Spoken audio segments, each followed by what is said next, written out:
Assalamualaikum warahmatullahi wabarakatuh. Waalaikumsalam warahmatullahi wabarakatuh.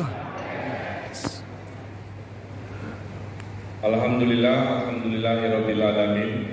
Wassalatu wassalamu ala asrofil anbiya'i wa mursalin wa ala alihi wa sahbihi wa man tabi'ahum bi ihsanin ila yaumil. Yang saya hormati para wakil rakyat DPR Pusat dan DPD yang mewakili rakyat Jawa Barat.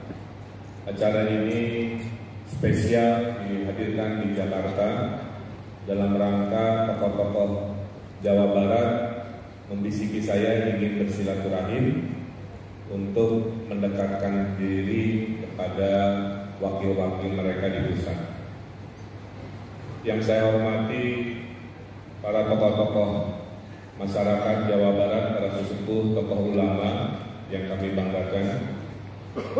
Yang saya hormati para pejabat di kementerian, ada sekjen, ada dirjen, dan tentunya pejabat-pejabat yang Allah takdirkan menjadi individu-individu pengambil keputusan penting di Indonesia ini. Dalam kesempatan yang istimewa ini, saya ingin menyampaikan beberapa poin saja yang berhubungan dengan kepentingan acara ini. Tapi sebelumnya izinkan membacakan satu pantun pembuka, mudah-mudahan berkenan. Jika ada mantan ngajak ketemuan, hati-hati suka ngajak balikan. Adau. Silaturahim ini kita hadirkan agar Jabar maju dan selalu di depan. Cakep. Bapak Ibu, yang pertama tujuan acara ini adalah melahirkan forum silaturahmi. Kalau boleh para anggota DPR DPD ada istilahnya kaukus atau forum silaturahmi. Minimal ada satu pintu masyarakat dan tokoh Jawa Barat kalau ingin berinteraksi dengan anggota DPR pusat, ada satu pintu yang bisa dikomunikasikan lebih intens. Ini bukan acara hanya setahun sekali, mungkin kita bisa berkali-kali, dan yang menyelenggarakan bisa beda-beda.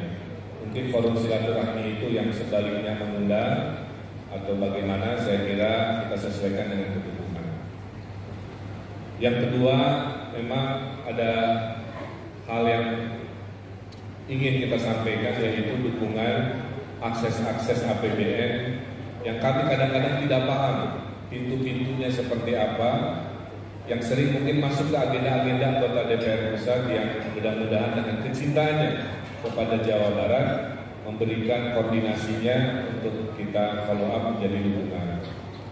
Yang ketiganya ada masalah ketidakadilan yang kami alami secara sosial politik yang domainnya ada di kewenangan dan dukungan dari para anggota Dewan yang terhormat, khususnya tentang pemekaran daerah.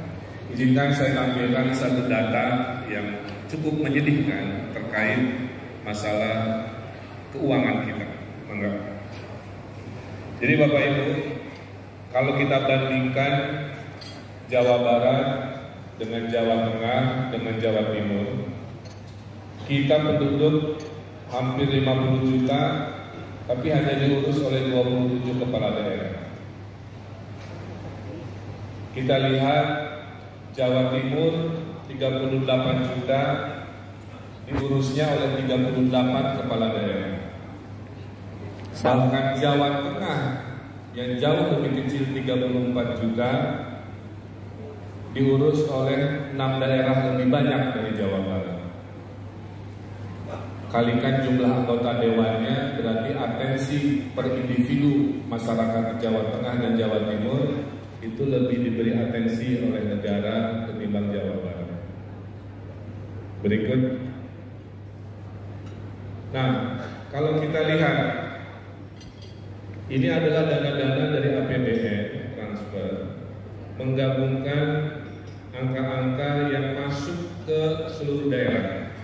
Karena daerahnya hanya 27, maka dana APBN-nya hanya 48 triliun. Tapi karena Jawa Timur daerahnya diurus oleh 38 38 daerah, maka dana transfernya berbeda 6 triliun setiap tahun. Itulah yang kami maksud, ada ketidakadilan dari sisi fiskal yang harus kita pikirkan. Berikut, ini adalah perbandingan provinsinya ya. Dengan Jawa Timur perbedaannya 4 triliun. Jadi kalau digabung dana APBN yang lewat kota, kabupaten, dan provinsi per tahun dengan Jawa Timur bedanya 10 triliun rupiah. Bayangkan 10 triliun itu dikali 5 tahun sudah 50 triliun. Dan harusnya Jawa Barat lebih banyak lagi karena Jawa Timur kan hanya 38 juta. Maaf, 40-an juta. Berikutnya kita lihat.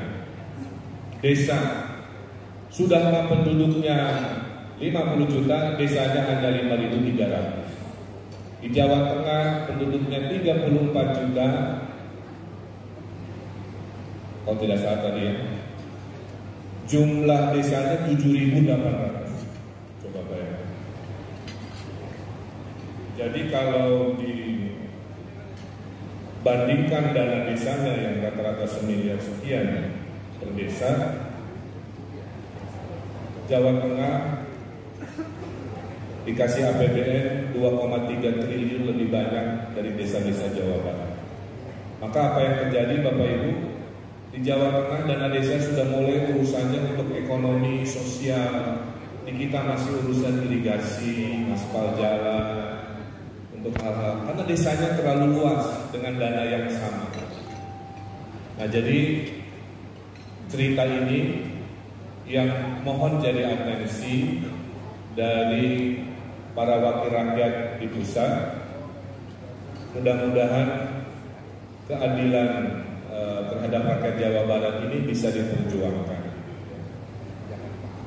sehingga selama 5 tahun kita tidak ada gap yang terlalu besar yang hampir tadi sampai 50 triliun rupiah beda. Padahal kita ini 20%-nya Indonesia kira-kira. Kalau sudah urusan pilpres, pileg, kita paling diperebutkan suaranya untuk kepentingan politik. Tapi kalau dari sisi kebermanfaatan yang dirasakan, kejomplangan itu masih terasa. APBD Jawa Barat hanya 46 triliun untuk 50 juta manusia. Bayangkan dengan Jakarta yang 80-an triliun hanya untuk 10 juta manusia. Sementara kebutuhan menjadi Jawa Barat yang juara itu kurang lebih 800 triliun. Berarti butuh 20 tahun untuk mencapai mimpi itu. Sementara kita dihayok-hayok harus juara lahir batin, tapi cicisnya, modalnya hanya terbatas. Ambil contoh Bogor, penduduknya 5 juta, diurus hanya 1 bupati dan 50 sekian anggota dewan. 5 juta itu adalah provinsi Sumatera Barat. 5 jutanya diurus gubernur, 17 kepala daerah, 17 kali 50 anggota dewan. Bisa kebayang kualitas individu di Jawa Barat kurang mendapat perhatian secara adil dari pusat. Oleh karena itu saya harapkan bagi para pengambil keputusan di pusat yang punya informasi terkait anggaran, mohon dengan data-data ini diingat-ingat betapa rakyat Jawa Barat masih jauh dari yang kita harapkan seperti itu. Berikut. Kemudian ini adalah contoh kenapa daerah otonomi baru masih dimoratoriumkan. Saya tanya ke sana ke sini, jawabannya karena DOB di luar Jawa banyak tidak berhasil. Nah, gara-gara tidak berhasil di sana, rumah tangga kita jadi ketempuhan, ikut-ikut tidak boleh. Padahal kalau lihat datanya, daerah otonomi daerah baru di Jawa Barat itu rata-rata berhasil. Ya.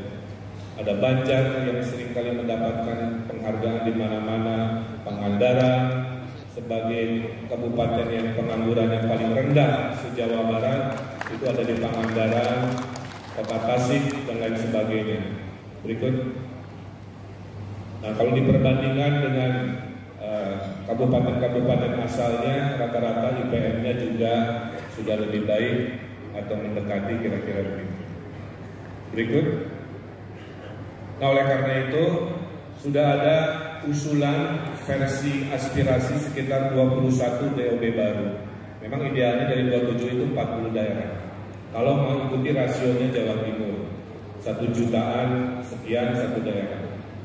Dari 21 itu 15 yang dokumennya sudah lengkap, tapi ada baru 6 yang kira-kira sudah mengikuti prosedur yang final ya. Jadi untuk 6 saja saya nggak tahu kapan, yang 15 juga ngantri, apalagi 21. Nah, mudah-mudahan ini karena keputusan politik bisa melobi, jangan kami yang sudah dirugikan secara fiskal untuk memekarkan pun dipersulit, sehingga pembangunan Jawa Barat dengan modal yang sangat-sangat sedikit harus bisa berprestasi di berbagai bidang, kira-kira begitu. Terakhir dari saya melaporkan saja berikut. Jawa Barat ini akan mengembangkan kurang lebih dari 800 triliun itu kebutuhan infrastruktur, ada 9 jalan